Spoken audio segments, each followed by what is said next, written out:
Welcome everyone to this long-term plan. Welcome everyone to this long-term plan briefing, 9th of November 2023. I note that Wellington are busy having a long-term plan open workshop today. I'd like to note that all our workshops are open here at Kapiti as well. And I'll now pass over to staff. Thank you, Your Worship. Good afternoon, everybody. Welcome to our second public debrief for the long-term plan. We will look at the financials. So I think you have a presentation which is an LG Hub that was sent out earlier this morning. We'll take you through the presentation. It will be on the screen at some point. I think same rules should apply that we used on Tuesday, where if we could, we'll take questions as we go, but if we could keep the questions based on the slides that we're actually talking about, because I know that you do have the presentation in front of you, so the temptation to go to the back is sometimes very strong. So, but yeah, please just fire away, and we will answer those questions.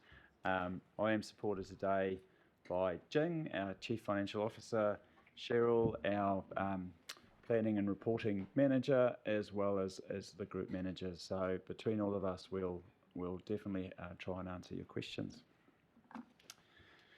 So today what we're going to cover is we're going to just do a very quick recap of what we talked about on Tuesday.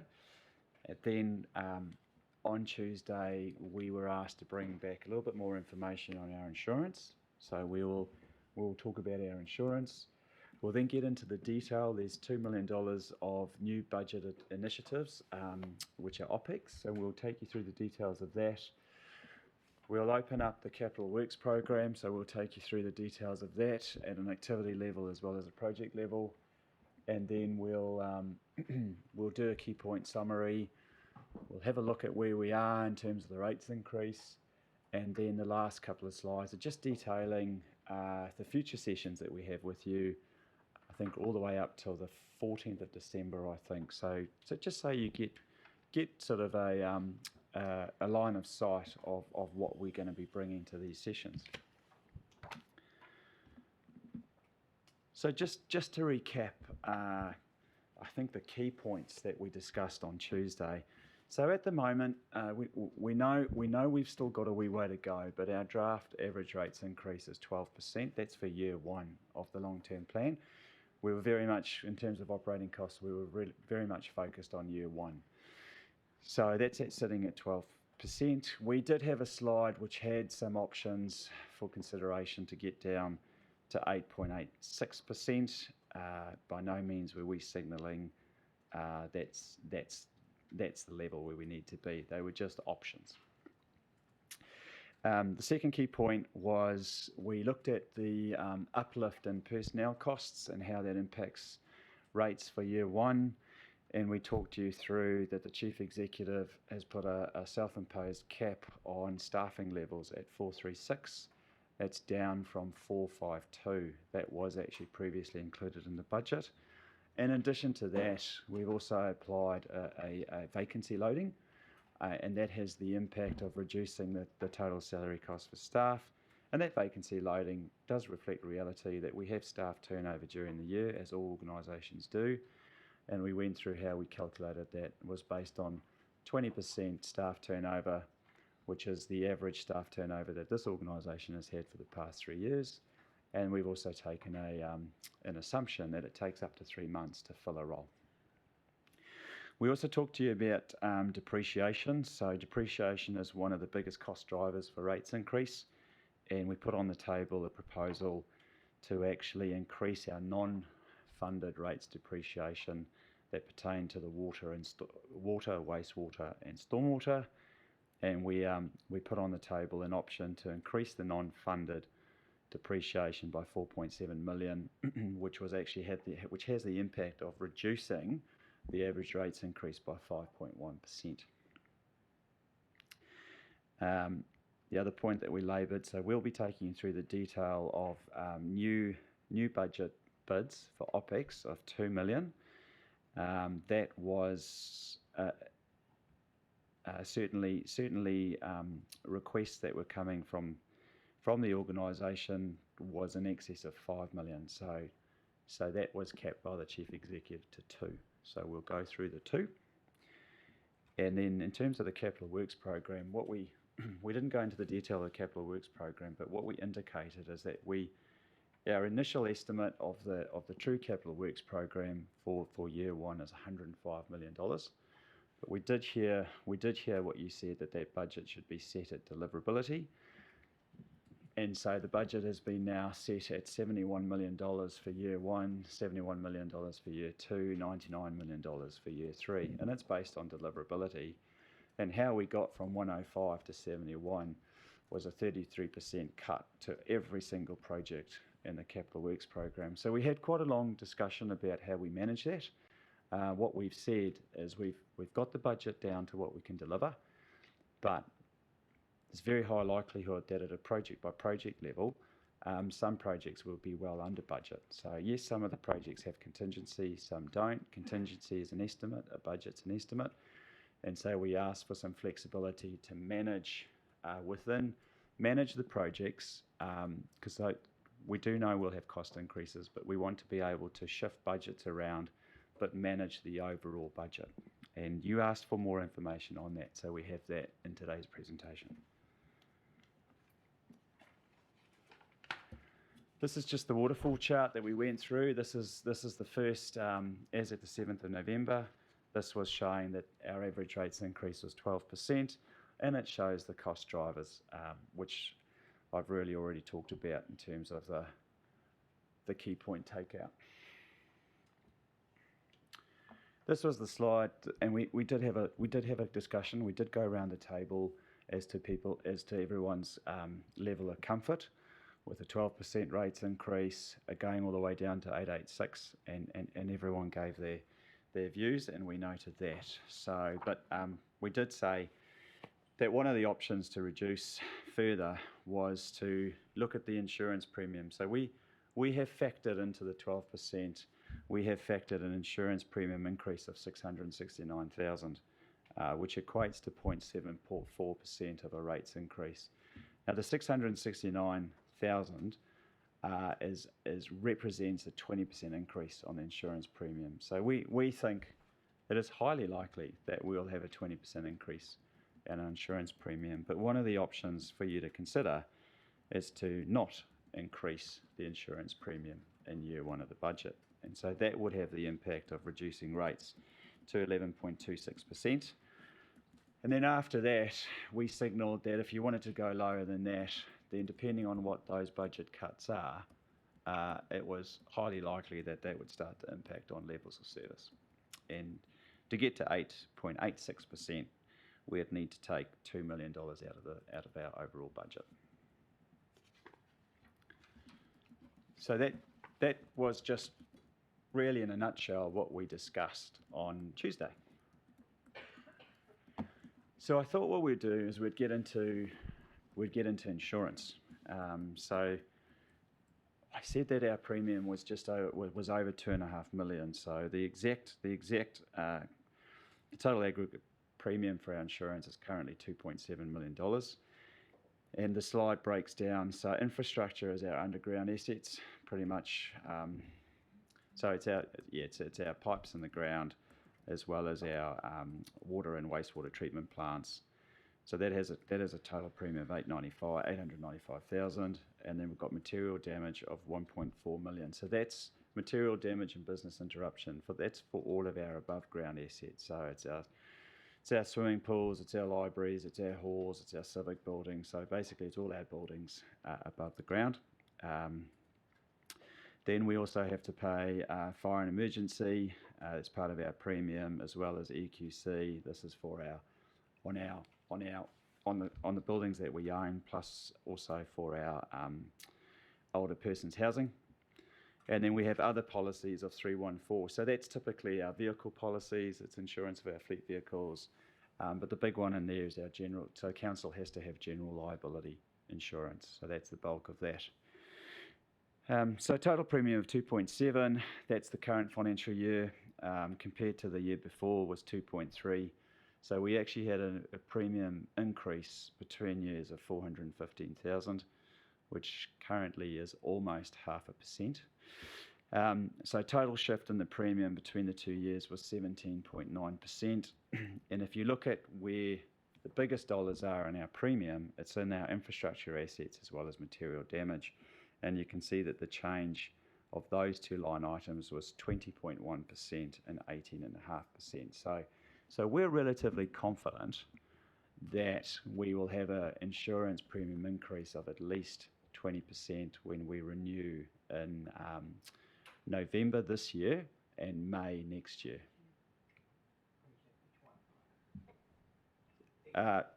In total, but generally speaking, yes, one and the same thing. Can I just make a quick comment? Sure. As you know, I've been involved in the financial sector for a while. In my experience, the reason why premiums increase is because there's an increase in risk generally. And when you self-insure, it's usually on the basis that you have such a wide asset base that, you know, self-insurance makes sense in the sense that you're saving the bit that the insurance company normally adds on, because they work on a margin, right, between what they get in on premiums and what they pay out in claims, right? So really, because I know you're sort of looking at that option. So when we see huge increases like that, it's not because the insurance company is suddenly making super profits or anything. It's because they've looked at it and they've assessed it, and the risk factor has increased significantly. So I think we just need to keep that in the back of our minds as we go through the discussion on insurance, that the whole point of self-insurance is to eliminate that margin that they make. You're not going to do anything about reducing the risk, because that reflects a reality that the risks have actually increased. It's in the same way that people complain about their health insurance premiums going up when they're over 65. You know, why is that? Because they're more likely to get sick or whatever, you know. It's just the reality. And so when we're looking at savings on insurance, that's realistically all we can seek to save ourselves, is just that operating margin. I just wanted to give that background from my perspective. Yeah, thank you. Thank you. Yeah, so just would mention on the insurance, when the insurance companies are assessing their increased level of risk, they're not assessing Kapiti Coast Council's level of risk. They're not even just considering Wellington or New Zealand's.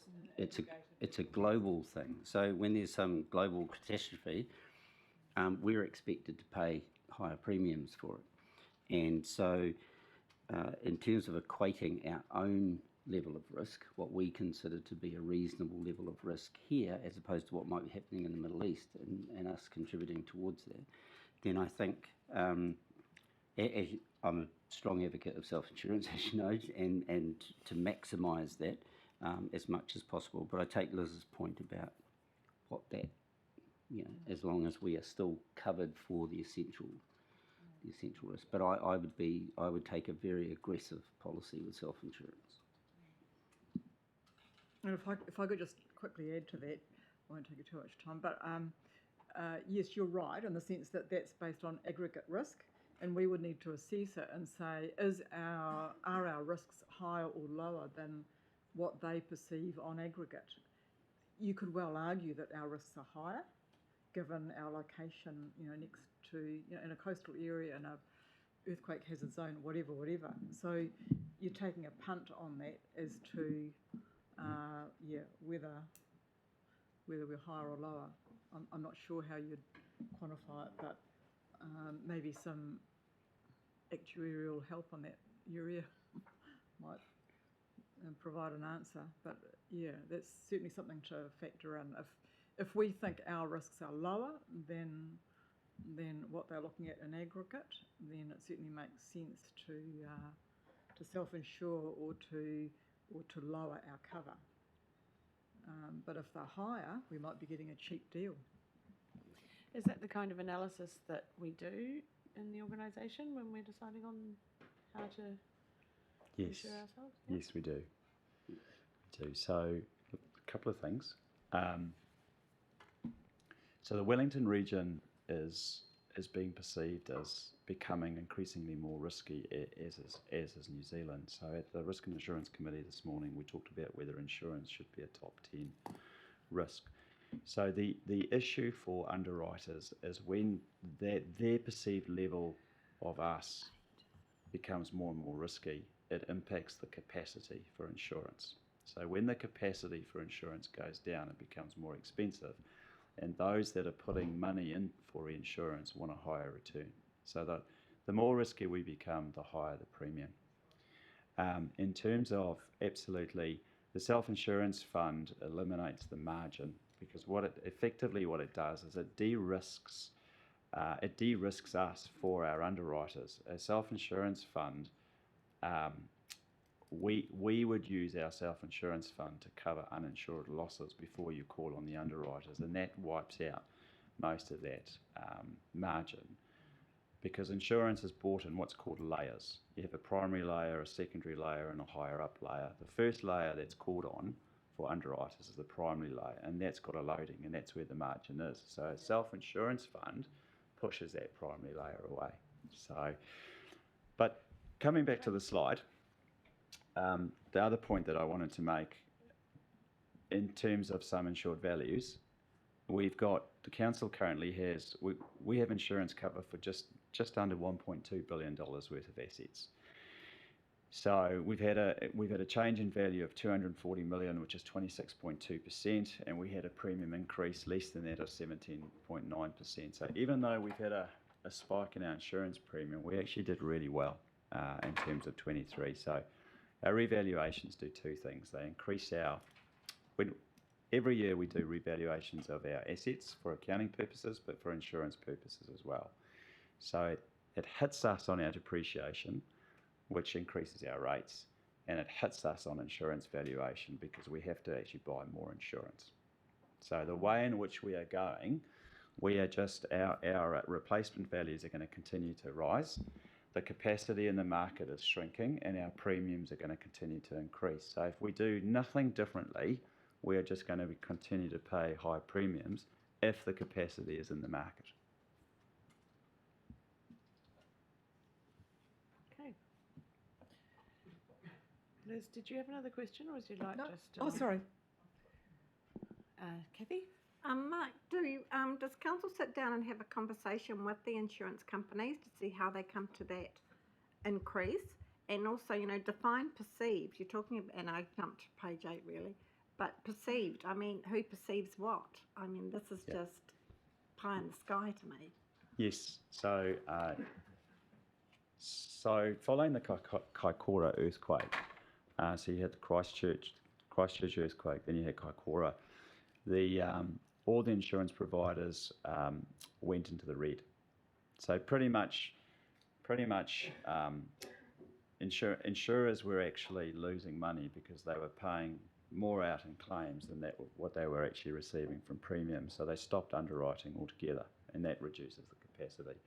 So what tends to happen is there's not a lot of discussion with underwriters. They simply just don't insure you, and they don't reinsure you, and it reduces the capacity that they have to give insurance cover. In terms of what we do, so we work very closely with our broker. We're part of a syndicate, and we do lots of loss modelling, and we've engaged them to do some loss modelling on what is the maximum probable loss in Kapiti if we had a major earthquake or we had a tsunami. The last time we did that piece of work was in 2014. So that revealed that the biggest loss to Kapiti would be about $130 million worth of damage to all of our assets, and that was from an earthquake centred in Parapara-Umu. So that's 2014. We're now 2023. GNS has brought out a lot more technology. So we're revising our loss estimates. So it's highly likely $130 million will go up. So there's lots of work that we do to assess what is our maximum loss and what cover do we need. You just got to be careful of insurance companies, that's all. Yeah, from my experience, you do. Carry on. Okay, so this is a slide that comes straight out of the council's annual report. So it's a required disclosure that we have to make. It just sets out what cover we have in place. So it's our infrastructure assets, our property, plant and equipment, which is our pretty much is our material damage, and then our residential property, which is mainly our older person's housing. And so our limit of our cover. So for infrastructure, so we're part of a syndicate with Pororua, Hutt, Upper Hutt, and I don't think it's Pororua, Hutt, Lower Hutt, and Greater Wellington Regional Council. So as a syndicate for infrastructure assets, we have a group limit of $600 million. Our loss limit is capped at $130 million. And our deductible is $1 million per event. So an event is classified by a number of losses within a 48-hour period. So if we had an earthquake and we had damage to our underground pipes, we would have to cover the first $1 million of that damage. If, as always happens, you have the big quake and then you have aftershocks. Any aftershocks after 48 hours that cause damage, that would be another $1 million that we would have to pay before we got insurance. So with that particular one, we've got a $600 million limit, and then we have reinsurance of another $600 million, but we capped it effectively $130 million. Now, it is incredibly difficult to get $600 million of cover, and that particular insurance is all offshore. Following Kaikoura earthquake, our domestic insurers stopped writing any policies. So, Just quick question, Mark. On the deductibility of $1 million, considering that little drain that we've just put in out to down Kapiti Road is $8 million or whatever it was. If we made that deductibility more like, say, $5 million, which we could stomach in a major event, how much would that drop rates? So nothing. oh, so it doesn't. No, It would have to be 100 million or something. We've before it tested drop it. that. We'd have to Yeah, take okay. that deductibility would be having to sit around the $20-25 million mark per loss event to make Okay. any impact on the premium. Yep. No. Yep. Okay. No. Thank you. Just my view on insurance, by the way, as some people know, is no one likes paying it, but if you can't afford the insurance, then don't buy the car. And if we look at, Good for analogy. me personally, if it means 1% on rates, then it's 1% on rates. It's critical that we're insured properly. So just in terms of I think the other point to raise, just with our above ground assets, it's called property, plant and equipment. It's above ground assets. We've actually got two deductibles. So if it's damage to our above ground assets from a natural disaster, then it's 5% of the sum insured value of that particular building, with a minimum of a deductible of $100,000. If it's damage to above ground assets that's not related to a natural disaster, then our deductible is $50,000. So, so we do have small damage to our properties is an uninsured loss anyway. It's got to be greater than $50,000 before our insurers will kick in. So I think this slide's probably more of this discussion that we need to have. So as I said, we're sitting at an average rates increase of 12% at the moment. That does include an increase to the insurance provision of $669,000 or an uplift of 0.74 of our rates. We already have a self-insurance fund, albeit it's very small. So every single year what we do is we rate fund $150,000 of OPEX and that is used for uninsured losses. So, for example, if we have damage to our above ground assets, but each loss event is less than 50,000, we have to pay for that ourselves. So we rate fund 150,000 per annum. If we don't use it, it just accumulates in a reserve. So at the moment, as at June 2023, the self-insurance fund for OPEX was sitting at $518,000, and that's sits on the balance sheet. It's not in cash. It sits on the balance sheet, and it's in the annual report. So we are working with our broker. We are looking at alternate risk transfer models. Insurance is one way of transferring the risk. We're looking at a captive, which is a captive is where you have your own insurance company. We're looking at a protected cell, which is an insurance company that you don't own. It's just an off-the-shelf. And we're also looking at a managed fund. Now, all three of those things effectively are basically de-risking ourselves for underwriters, because it means that there's I like the phrase, you're eliminating the margins that insurers make. So you're putting in place a reserve for your uninsured losses before they have to pay out. So we're doing some work with that. We're updating the loss modelling, because we actually need to know what is our maximum probable loss, and if we did have an alternate risk transfer model, what is the size? What does that model need to look like, and what sort of self-insurance fund do we need to be realistically talking about? As I said, insurance premiums are likely to continue more than 20%, are likely to increase by 20% or more in 2024. And with insurance, we need to make sure that we get the right cover at the right price. One of the things that is often spoken about, so we have what's called a line of credit.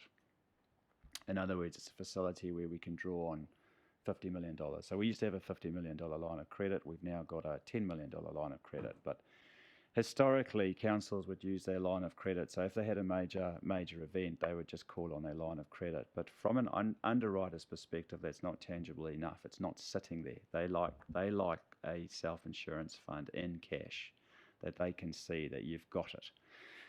So it does need to be tangible. And when you de-risk them with something tangible, that's when they start to reduce their rates, and that's where your premium starts to come down.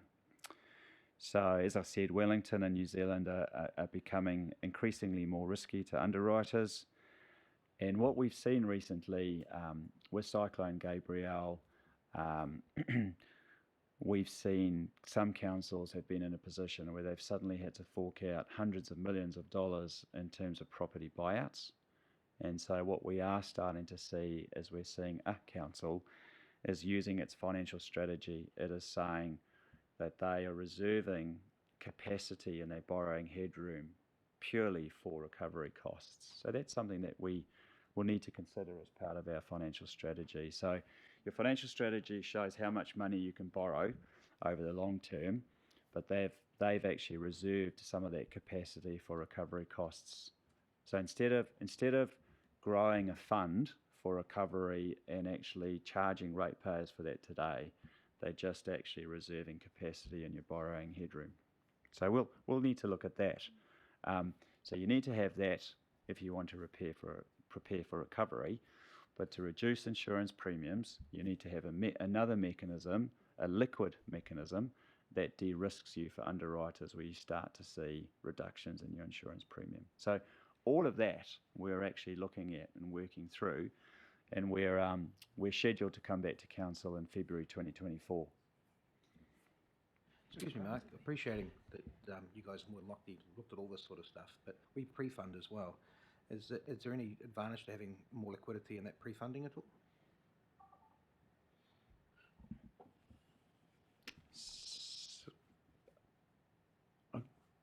I guess you could pre-fund more, and that's your self-insurance fund. So the pre-funding at the moment is just for the debt that's retiring, but it would effectively equate to one and the same thing.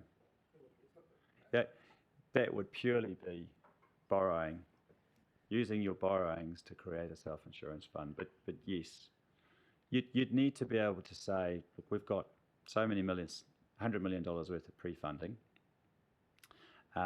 X relates to debt maturing, X relates to a self-insurance fund. And the last point on there is an option that the council has, and we've seen a council in the region already do this, is every year we go to market. We go to market with our replacement values, and we ask the market, how much will it cost to provide us with the insurance cover that we need? And we just cannot get more than 600 million at a group level. The other way of doing it is going to the market saying, this is how much money we've got for an insurance premium, what cover can you give us? And then understand what cover we get and what is the risk of that. And so when we put this option on the table to reduce rates, in the absence of doing a captive or a protected sale or a managed fund, that is one option that you have, is to go to the market next year and say, this is how much money we've got, what cover will you give us? And take on the risk. I think what I've heard today is that we don't want to take on that risk. We don't think it's worth 1% or 0.5% in rates to expose our community to that level of risk. Not all of That's us the kind of agree. steer that I'm getting. Well, Mr. there's Risk, you want to say something? yeah, I'm not a boots and all with this, but I'm certainly boots. If we take Treasury's report on insurance, the insurance industry itself is the best possible steer about how good a game insurance is. And even with Cyclone Gabriel, the net profit to the insurance industry in New Zealand was 646 million this last year, and it was 600 odd million the year before. Prior to that was running around about, on average, about $800 to $900 million a year. So insurance works if you're an insurance company. You don't make $1 billion a year in profit, or over that last 5-year period, about a $3.5 billion profit by being silly, right? So insurance definitely works. So self-insurance works on the same basis. The problem with self-insurance, of course, is that if an event happens tomorrow, it's a real risk, right? Now, insurance companies can continue to make billions of dollars of profit and pay out because they've made billions and billions, and so they're well stocked up. So my suggestion is that we move further and further towards that. And I use the example. In the last 10 years, the ratepayers of Kapiti have given to multinational insurance companies around $20 million, $20 to $25 million is what we have gifted to these people, with very, very little return. Now, you could say we've been lucky because there hasn't been a catastrophic event, and if there is one, well, then you need to be covered. And so you do. But the more we can move to a self-insurance model, the better it is, and the quicker you do that, the better it is as well. And certainly covering any excess, the uninsured part, by self-insurance just seems completely a no-brainer to me. So, yes, I understand the risks, but at the same time, it's all risk-reward. And like I say, just have a look at how the insurance companies themselves do it. And they wouldn't be doing it if it didn't work. Martin? Yeah, look, it's damned if do and damned if don't. It's always one of those scenarios. It is that way up as well. But part of that question is, can we really stomach 20% increases every year or higher? With regards to that, we are in an area that I would say would have less risk than, say, Central Wellington and the Hutt and all those sorts of areas there as well. But then you never know. You never know what's going to turn up. You never know what's going to happen as such. But there's got to be some point where we will have to say, look, we just can't insure to this rate because we can't afford it. Or are other councils turning that way as such? Are other councils seriously exploring other options and looking for partners and exploring those options? So there are some councils that will not change from this model. will go to market and will insure their assets. So insurance is the way of transferring risk. There's a lot of councils, the bigger ones, Auckland, Christchurch, Wellington, where it's becoming more and more unaffordable, and the larger councils are all starting to look at managed funds. So if we had another Cyclone Gabrielle, the capacity just won't be there. So there's more risk of actually losing the capacity for insurance. So there's lots of councils that are starting to look at the managed fund route.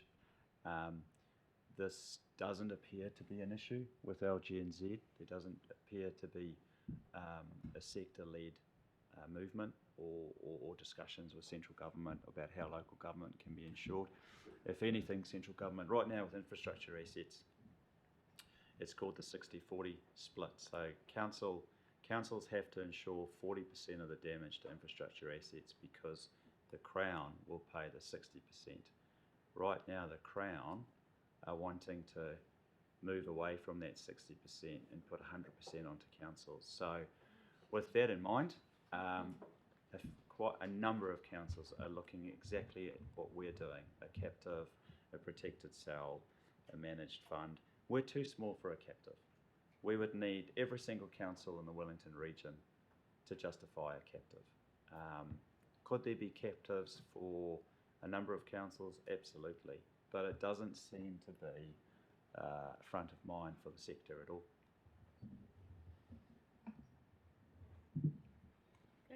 Can you just quickly, in a snapshot, in layman's terms, articulate what a managed fund is in terms of insurance? Is it putting money into a managed fund to make money to offset risk? Is that? Yes. So which we'd have to borrow. It's a self-insurance. So it's self-insurance, but it's not managed by the council. It's independently managed. So, for example, it would be invested. KiwiSaver. So it's a managed fund because one of the concerns about having a self-insurance fund is that you dip into that for other things. So by having it independently managed, we can't go and dip into it to use it for other stuff. Yes, it's invested. The growth of that fund is either given back to ratepayers or it grows the fund. The downside risk is you could lose money on the fund. They do tend to go up and down. So we're not talking the $2 million a year going into that fund. We're talking borrowing to start the fund off 50 or 60 million, or we would borrow to put in that fund. It's one of the options. So we'll have greater clarity in February. So we actually don't know what size fund we need, but initial indications it's 20 million. Okay, thank you. Okay, carry on. Thank you. Sorry, Mark. So can I just step in there? Sure. Look, you mentioned three-tiered insurance arrangement. As I understand it, the first tier is really the excess, or a fund where you have an organised sort of cover for day-to-day stuff. And the second tier would be your self-insurance. The big claim, but the major claim would be the third tier where you go offshore, say Lloyd's or somewhere, for the major earthquake one. Is that right? So that's how an insurance company is structured, is it? Is that what you would do? No. Right. No. So when you buy insurance, you buy it in layers. It's a primary layer, a secondary layer, and a tertiary layer. The primary layer is the bottom layer, which gets called on first. So when you get to those layers, that's when insurance companies are paying out. So, and most insurance companies will give you cover at the primary layer, the secondary, and the tertiary. Because the first layer is going to get paid out first, it's higher risk, so they put a loading on their premium. The higher up you go in terms of the layers, it tends to get cheaper. However, what we've seen over the last 4 years, we've actually seen in some instances, the top layer is more expensive, because we're still going to market for the 600 million. But before you get to the layers is the self-insurance fund. And that's what de-risks us to underwriters, because they look at what have you got to cover your own uninsured losses before you come asking us to pay out. When we come back in February, we'll have that diagram, so you'll see it all and how it works. Great. In the meantime, Sorry, just a quick question in relation to the insurance. So we're not making a decision about this today. So what's the, in terms of timing, I mean, you're obviously going to be looking for a steer through the process, but what's the timing before we do make a decision around this, the insurance itself? So we are renewing in November, so we won't be changing anything. We'll just renew those policies. The big policy renewal date is 1 May. We're coming to council in February to get a clear steer there as to whether we do that renewal or not. So the plan is to have a self-insurance fund in place or not by 1 May, which will impact the premium for year 1 of the LTP. So when we go out to consultation, the average rates increase will likely assume status quo. But like everything, you go out for consultation, you look at the submissions, you listen to the hearings, we make changes. We've really got up till 30 June next year to make that decision.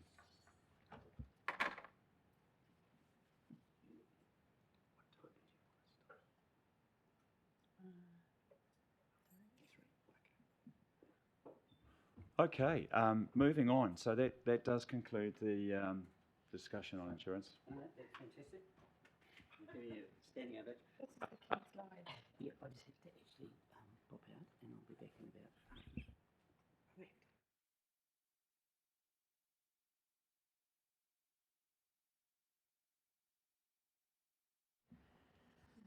Okay, so it's going to be less about hearing from me. So this slide is detailing. So we've identified another $2 million of OPEX or rates funding that we require in year 1 of the LTP. It's basically in infrastructure and in community facilities. And so that does detail in a line-by-line item. So we've got the initial request. So as you can see, as I have said, when we first looked at the budgets, we were sitting at 28% average rates increase for year 1. That included more than $5 million of additional OPEX or rates funding that was required. That's been capped at 2. And you can see on the slide, the cap of 2 was actually over $3 million. So there was an initial request, and there's what we've included in the budget with a bit of an increase-decrease. So I probably just ask for questions on this slide. Oh, it's feedback and questions. So we'll just take them all at once. We won't go through line by line. Sean wants to talk. Sean, you want to talk, Sean? I did, sorry. Hang on and wait for the microphone. We've got Lawrence online, as well as others, and Kim. Hi, Lawrence. Hi, Kim.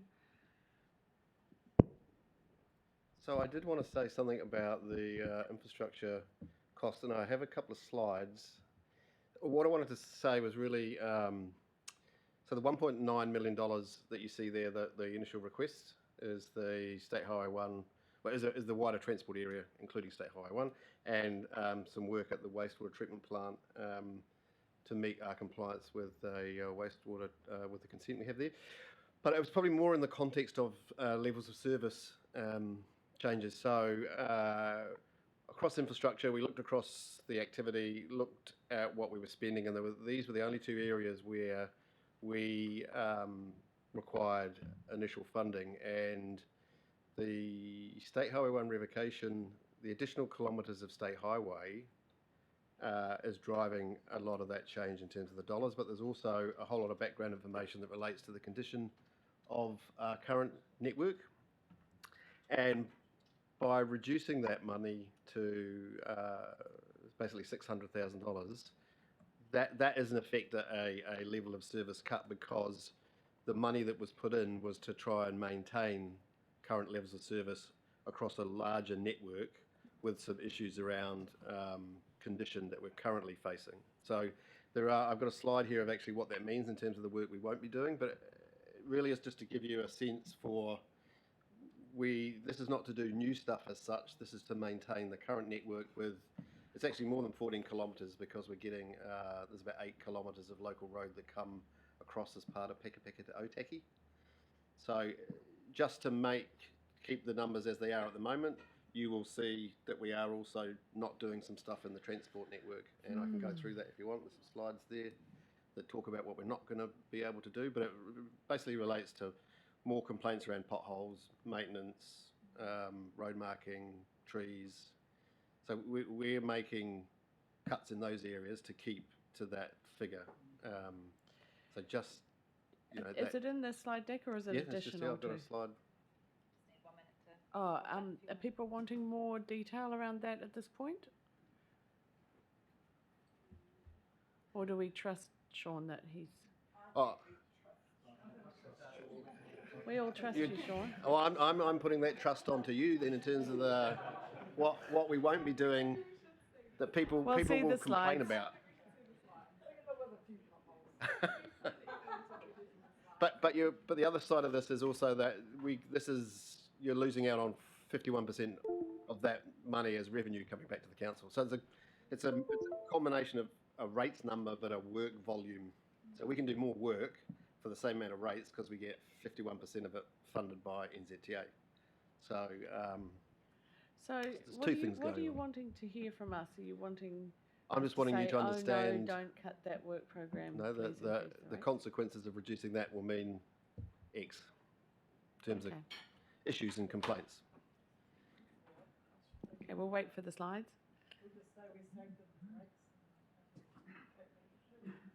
Yeah, that's really the only. Every time we've asked the community whether they want us to reduce levels of service, to reduce rates, specifically around items, they've actually said no. Have you got a clicky thing? Yep.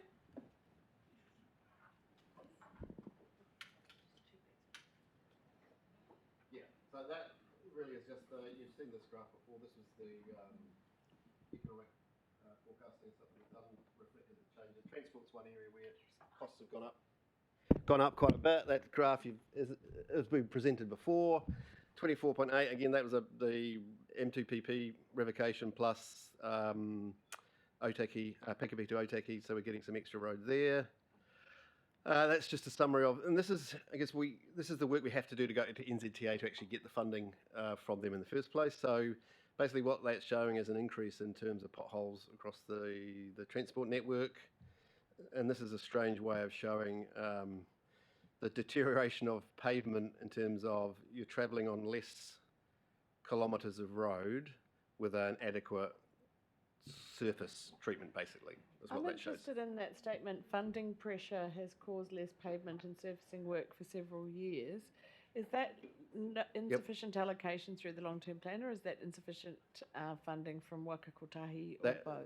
is a bit of both. Last time, the last LTP, NZTA chopped a whole lot of money out of everyone's budgets at the last minute. They did that in March, April, and they wrote a letter to us and said, look, we're dropping your budget by, it was a fairly large chunk. Yeah, so, and they did that across the country. So, and then this is the sort of thing that we're talking about in terms of reduction in service levels.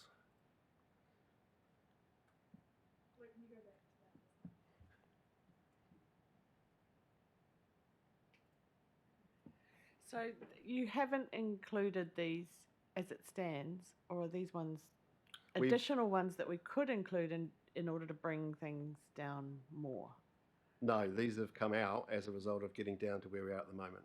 If you want to They're go, already out. yeah, so if you want to go further, these are the types of things you start to look at across the infrastructure network in terms of other services that we provide. This is it's really only transport, because transport was the one area where we put in for more money. And so when we're looking at how can we reduce the impact on rates, starting point was right, where have we added stuff in, so we're taking stuff out. That's really the Was that to get us to 12 or to get us to 12. Yep. Yep. So this is to get that 5 million, well, for infrastructure it was 1.9, to get that down to 1 million. So, and I'm saying not, don't do that. I'm saying this is the reality of what's happening out there. Things are costing more to deliver. We're getting more network to maintain. So unless the cost is increased or the budget's increased to match that, then we can't do everything. Oh, That's it. go back to that one.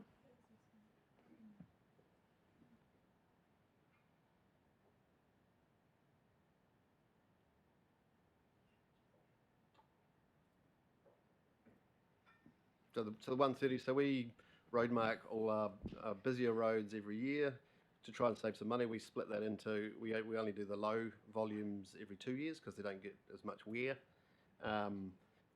We're just saying we're going to have to squeeze that further again as part of this process. Okay. Yep. We'll get some feedback on that now. Liz, you're up. Are we going back to the original list? We're discussing Sean's slides and then we'll go Oh. back to the original list. Oh, okay. Well, my comment relates to the original. Okay, cool. We'll park that then. Does anybody have any comments around Sean's list that he just put up? Yep. Glenn, is that what you're... So not the previous slide that you had up? No, just Sean's one. Oh, was it not Sean's one? No, okay, so we'll go Sophie, Kathy, Liz, and then Glenn. Yeah, I have a concern about the 105k reducing pavement repairs by 20%, and then the other slide, stage 1 cuts the footpath. Yeah, the 160k reduced footpath and pathway maintenance. I think in terms of accessibility of our district and the fact that we're trying to encourage people to be utilising our CWB network, to cut funding from maintaining those integral pathways and footpaths, and also ensuring the safety of our young population and also those who are older or who have accessibility needs should be a priority for us. And I think the accessibility advisory group would probably have something to say about that too. So that's the one thing I wouldn't want to see removed, if there's a way we can incorporate that into the mix. Or maybe what we can do for the next session, because sorry. Because we haven't actually gone over the council initiatives either, have we, in terms of in or out? Maybe something like that could come back as part of that at a smaller number. If $200,000 or 100, whatever it is, $160,000 for footpath maintenance. But again, it wasn't to say today, look, we're not good. These are the things we'll need to manage within a budget that we have at the moment, and just be aware that you're going to get more complaints in that area, and we're not necessarily going to be able to respond to them. We've put this up as the proposal for the reduction. I just wanted to make you aware of what the on the ground implications might be for some of that. There's no safety issue. I couldn't say that it would. Again, we'll have the same amount of money that we have this year. We just won't have more money if there's more issues to respond to. So, it's 190 kilometres of footpath across the district. So it was more about context, I think, than put back in $100,000 for that or $50,000 for this. Yeah, so it's what's been happening across the organisation as we try and achieve savings to avoid an eye-watering rate level. Kathy's next. Thank you, Madam Mayor. Sean, my concern is also around mobility scooters on footpaths. Sean, are you listening? Good. It's just that a friend of mine died when his, mobility scooter on the corner of McGrath and Kapiti Road, and I noticed, saw a gentleman on a mobility scooter go up that again yesterday, and it was pretty dicey. But my issue really is with the mobility scooters and the safety of them on our footpaths. I think it's really, really important, and I'd hate to see anything happen to somebody in a mobility scooter. And I'll give my second question as well. With the revocation, I thought Waka Kotahi was paying for the revocation and putting the roads and everything back to how they were before handing them back to council. So why is council paying for some of this revocation?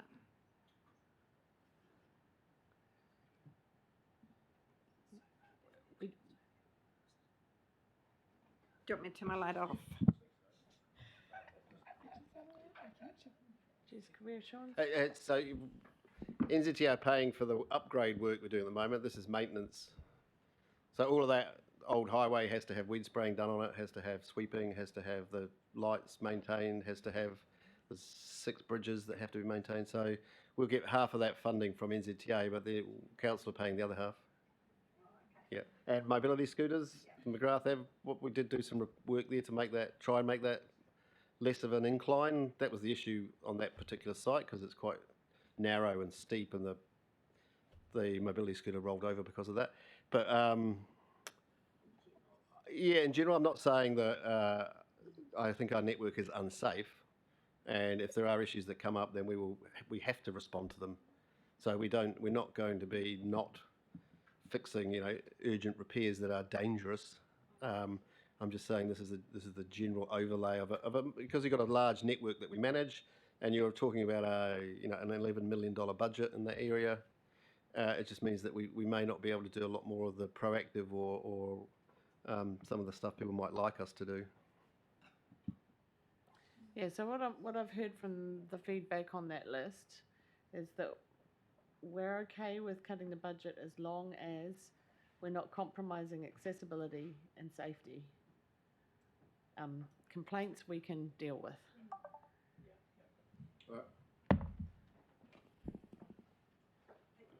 And get Waka Kotahi to pay for more is the other one. Okay, so now we'll go back to the original slide deck, and Liz and Glenn wanted to make comments on Yeah. Okay. the background slide, the more high level slide. Great, okay. Right, Liz. so I want to know where my $1 million for economic development is. But all joking aside, I know there are some initiatives coming through from the ED strategy that will require some OPEX around and maybe some CAPEX around the establishment of special purpose vehicles and so on.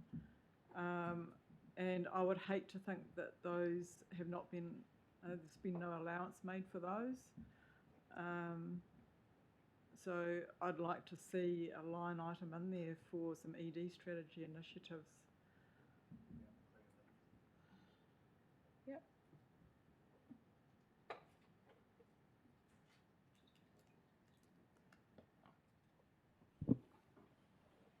I've kind of been running a book on when this question would come up, Liz. So.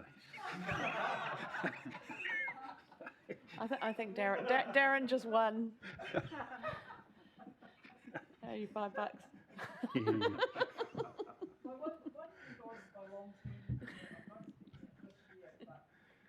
Good eye.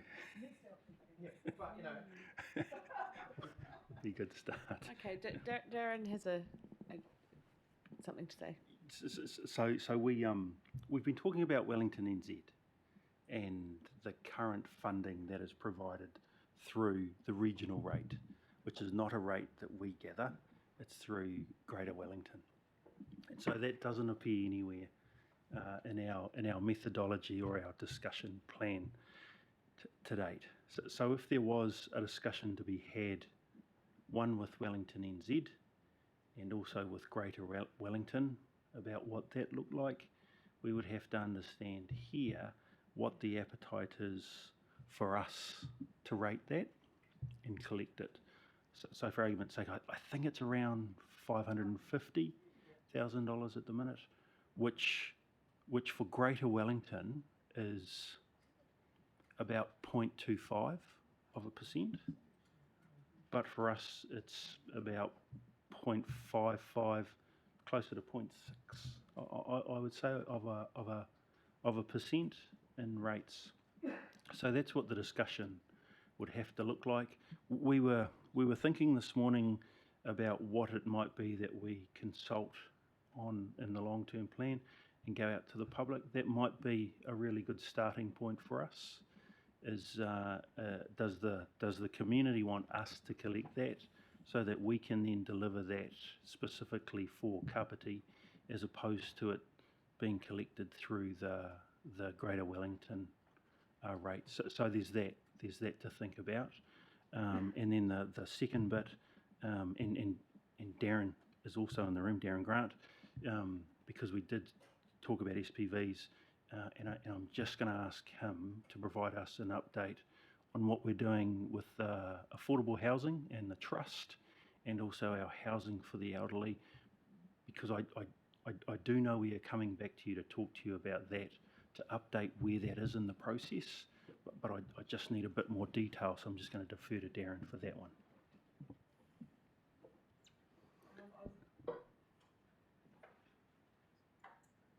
So in terms of the ED strategy, which would include discussion about the model for the Economic Development Kotahitanga Board going forward, we're looking to do a briefing next week. So on the 21st of November, a briefing to discuss that. And we're looking to bring papers to Strategy Ops and Finance on the 7th of December, from memory as well, in terms of more detail around those initiatives. That would include the older person's housing review as well, and an update in terms of where that is and the options in terms of that situation. So looking to have those briefings and have the discussion, and then bring papers for decisions as well. Great, Darren, thanks. Liz? So can I just double check then that Darren, which, I don't know which Darren, but both Darrens. So as a result of those briefings, is there a possibility we may have to add another line item in that chart?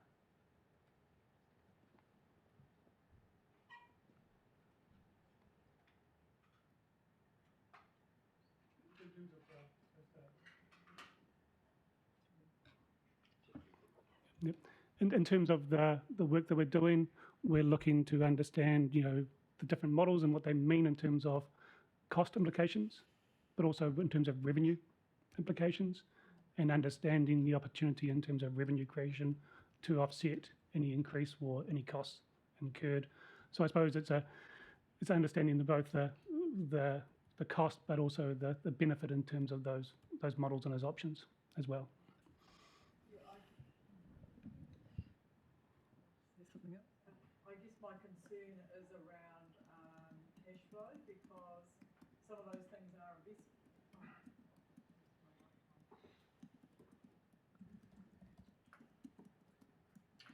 Yeah, my concern is around cash flow and timing, because some of those things might require upfront investment, with positive cash flows not coming in for, a couple of years or so.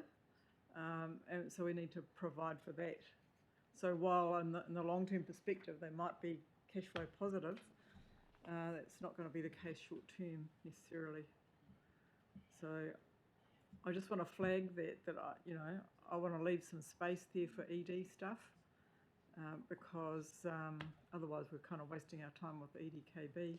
They're working up a head of steam, and they're going to need some funding to get some of those initiatives off the ground. Thank you.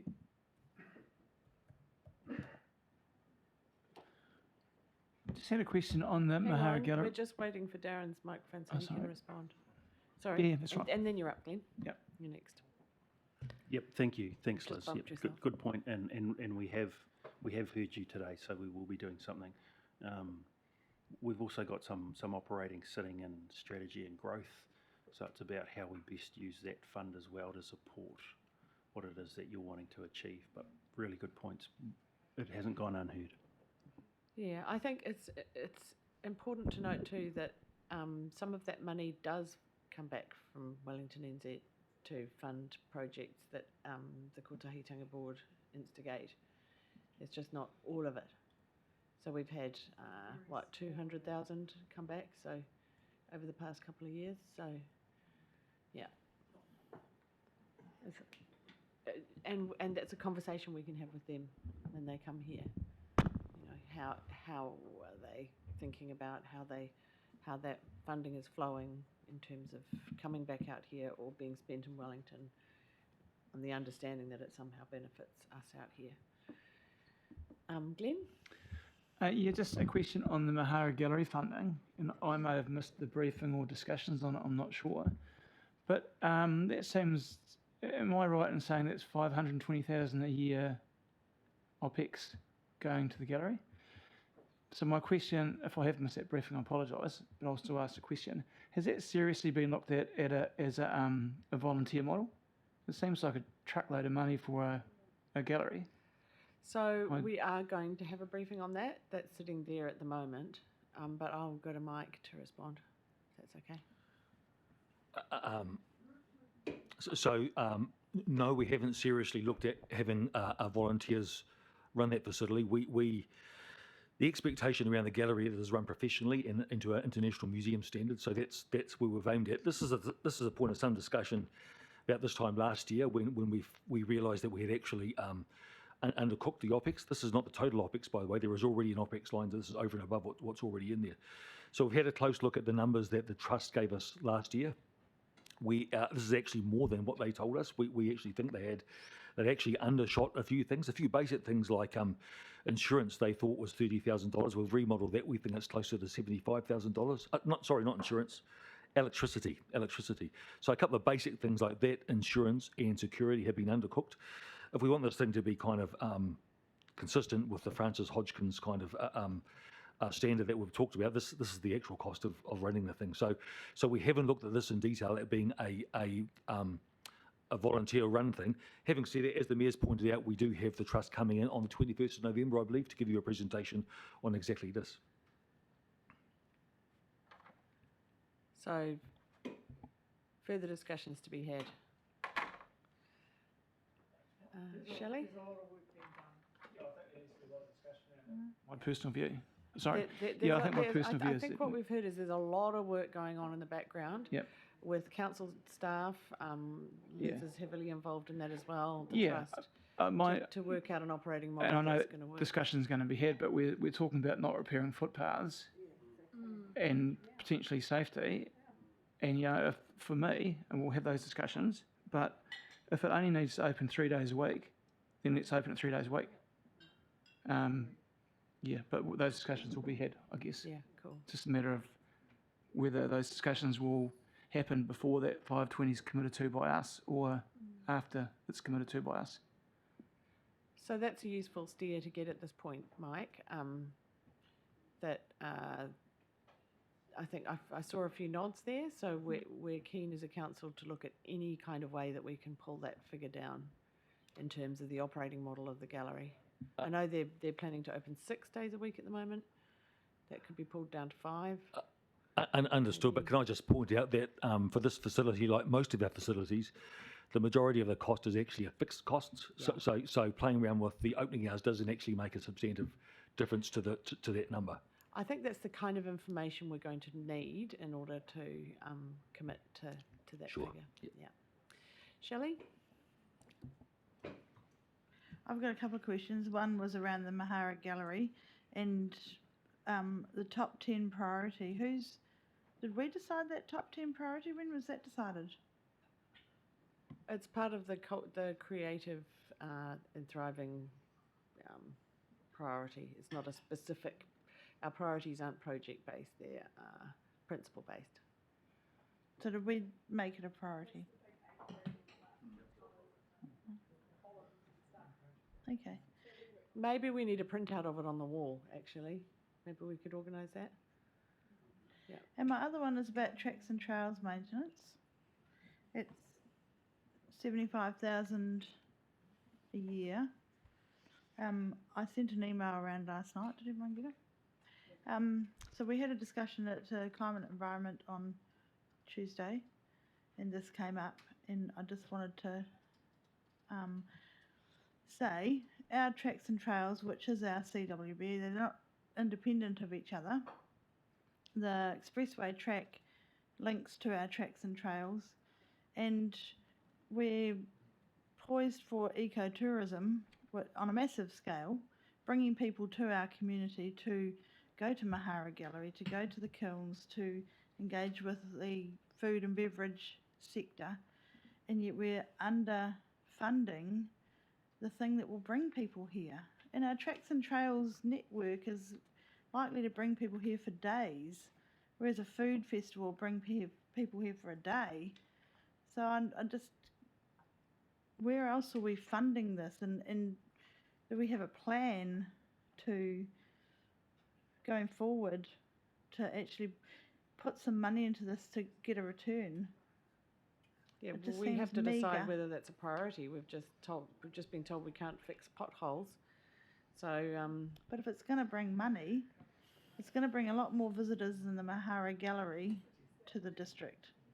And so I don't know, what's our bang for buck here? so I think we heard that message that this was a priority for the Climate and Environment Committee the other day.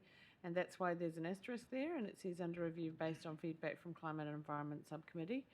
But it would be good now that we have all the councillors at the table to just get a little bit of an indication as to whether that's a top priority is to maximise tracks and trails across the district, potentially extending them, upgrading them more. Is that something that people are keen on? Mike? Thanks, Madam Mayor. Just before you have the discussion, I thought it's worth reiterating some of the advice from the Climate and Environment Subcommittee the other day. The first is just to bear in mind that of the tracks and trails in the district, we actually only own about 4 or 5 out of the 31. So in terms of the maintenance, we don't actually maintain the vast majority of them. So before we talk about investing, and it's really important that we understand that we're actually only a bit player in terms of the whole scheme. And the other thing I think it's important to point out is that the master plan that you've seen, which is basically a really good looking diagram of what it could look like in the future, we haven't actually costed or tested that anywhere other than showing that to you as what the vision could be.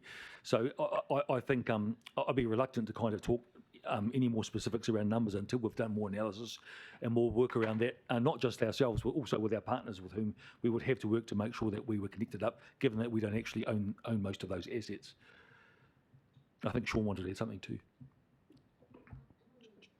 Just the, so there is I guess that tracks and trails conversation, CWB conversation. So there is other funding for maintenance in terms of CWB, and you'll see on the capex list, I'm sure it's obvious on there, but there is also money proposed for extending the elements of the CWB as well. So there's the Peka Peka link, Riverbank Road, Park Ave is in there too. So there is currently a level of investment, and there is proposed to be some more capex going into that space. So this is just for recreational trails, not commuting ones. So yeah, so this is recreational trails. It isn't, so it isn't the CWB. It is. It's part of the CWB. It's a subset. Yeah, It's the whole lot. yeah, It's not bits and pieces. that's what I'm hearing, yeah. Just something in there. Hang on a minute, Carl, there's a few people ahead of you. Sorry. Press your button. You finished, Shelley? I just wanted to know if there's any kind of intent to have something in the budget for the oversight of this initiative, the getting people, the management, the marketing, the coordination of tracks and trails. I know we don't own them all, but they all link up, and it's more about the vision of what it can be, and I'm not sure where that money's is anywhere. Our advice is that the first thing we need to do to grow our investment in this area is to set up some kind of governance entity that can actually do this. Is the trust that we've been talking about. So we're taking advice on that now, and we actually don't know how much that will cost to run, or what the extent of that would be, or whether it could be self-funding indeed. So we've got some advice coming through to that. We hope to bring that to the next CWB advisory group actually, which is next week. So until we've got that advice, we're really reluctant to put hard numbers in front of you about what it might cost.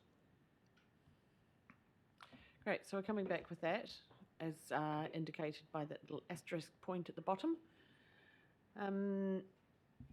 Where are we? Liz? Just a quick one. I just wanted to reiterate that when we had the session the other day, Tuesday I think it was, I had said that you know, maybe we're in a situation here where if we're investing in things that are going to be really good for us in the long term, we shouldn't be afraid to do that, even if it means upping the rates increase. And I think there was some support for that around the table. Yes, there was. So I think we just need to keep that in the back of our minds, but we need to make a good case for those extra things. It's not just, and quite honestly, I would much rather invest in things than fix potholes. Because to me, you can make do with potholes. It's like having holes in your underwear, you know. And a nice frock on. Not that I have holes in my underwear, of course, but, you know, you just kind of suck it up on those kind of things in order to do some real cool stuff, you know, that brings in a return. We can all make do with, you know, a shabby paint job on our house, or something that's not quite exactly up to scratch. So long as it's not a safety issue, we can make do with stuff in order to invest in things that are going to give us a really good return. So it's about being frugal, you know. It's about, you know, I just think of my dad, who, you know, was still saving when he was 96, still saving for his retirement, and he would just make do with stuff in order to, you know, invest in other things. And that's, I think, the situation we want to be in. We don't want to be in a situation where we're just cutting back on stuff that is just shooting us in the foot longer term, that could be of benefit to us. Great. Martin? I just want to remind people of certain things as well, is that we can throw money at something right now, but if we don't have the ability to spend it, in other words, we don't have the plans, we don't have the ability to manage it, it won't happen. We've put an economic development strategy in place. We're only just getting to the tourism structure, the tourism framework. Now, we can argue that should have been in place 10 years ago. The fact of the matter is, we're still in the process of putting together the framework that's even going to allow these things to be managed. So, you know, this is a budget for 2024-25. Some of the things you're talking about, I appreciate the importance of it, will come through, I dare say, as we put the structures together that can actually manage this thing. Because to me, we've dropped pots of money on things, i.e. the food festival, because that's really been our tourism strategy with regards to how we attract people to the area. We've relied on the $550,000 that's gone to Central Wellington, but it hasn't done us any favours. That's why we're considering bringing it back. But it's part of the process, and unfortunately, these things don't happen overnight.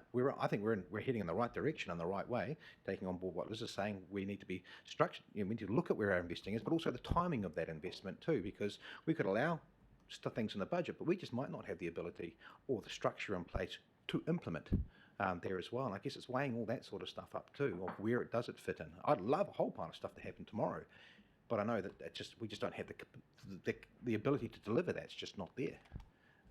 But we've come a long way, I think, in the last 3 years. Housing strategy, tourism strategy, with the fact that we're talking about all this stuff is fantastic. And we've got the right people around this table to drive it as well.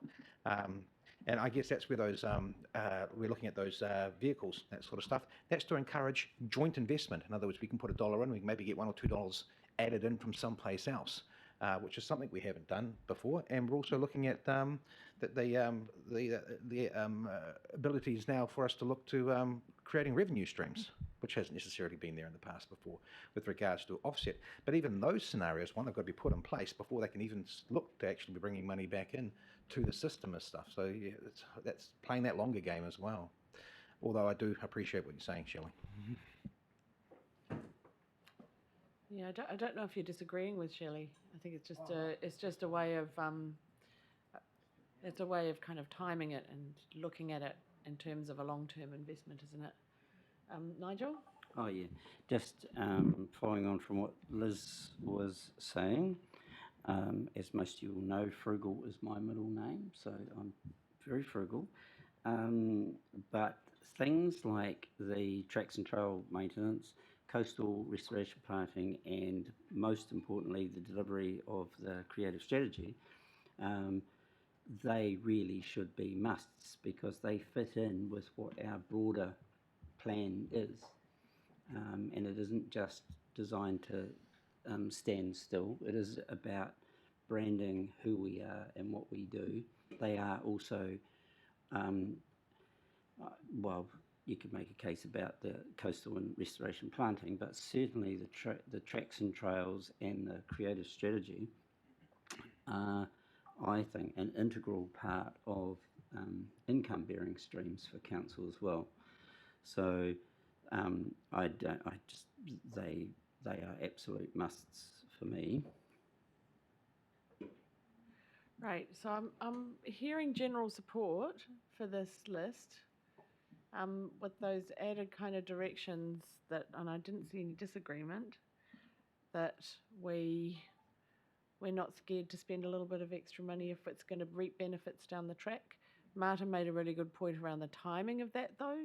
That stuff doesn't necessarily need to be in year one, but we want to be setting up, making sure we've got the funding to set up those structures so that we can implement that work and have the kind of structures that mean that we can bring funding in as well. So we just want to make sure that we've got room in the budget to deliver on the strategies that we've worked so hard to create. Carl, did you still want to add something, or has the moment passed? Thank you. We'll bump you up the queue next time. Okay, so that seems actually like quite a good moment. Has anybody got any problems with what I just said? Does that sum it up? Yep.